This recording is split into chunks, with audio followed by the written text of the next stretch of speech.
আসসালামু আলাইকুম। আসছে বিডিএস জরিপ। আপনি প্রস্তুত তো?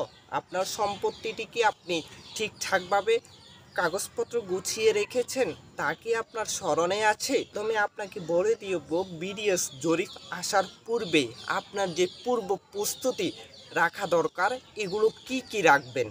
আপনার এই বিডিএস জরিপ আসার পূর্বে আপনাকে প্রথমে আপনার মালিকানার যত দলিল আছে এই মালিকানার দলিলগুলো আপনাকে সংগ্রহ রাখতে হবে। মালিকানার দলিল যদি আপনার কাছে যদি না থাকে তাহলে এগুলো উঠিয়ে হলেও আপনাকে রাখতে হবে, তাহলে আপনার এই সমস্যাটা আর সৃষ্টি হবে না, তখন আর হয়রানির সৃষ্টি হবে না। আরও একটি কথা, আপনার এই সম্পত্তিটা যদি নামজারি যদি না করা থাকে তাহলে আজই নামজারির জন্য আবেদন করুন। আপনার সম্পত্তিটি নামজারি করে নিন। নামজারি যদি না করেন তাহলে আপনার নিজের নামে দাখিলা কাটতে পারবেন না।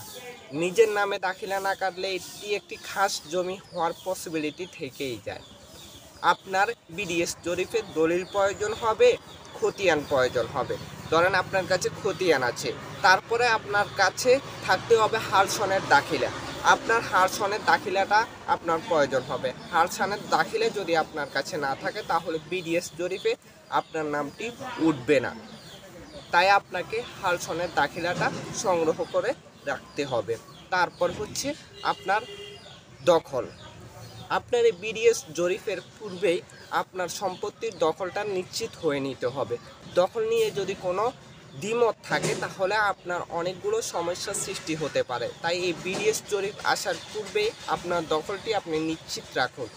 তাই এই বিডিএস জরিপের পূর্বে আপনার এই ডকুমেন্টগুলো যদি আপনার হাতে সংগ্রহে রাখুন তাহলে আর এই সমস্যাগুলো সৃষ্টি হবে না ইনশাল্লাহ, আমি আশা করি। আসসালামু আলাইকুম, দেখা হবে পরবর্তী কোনো ভিডিওতে।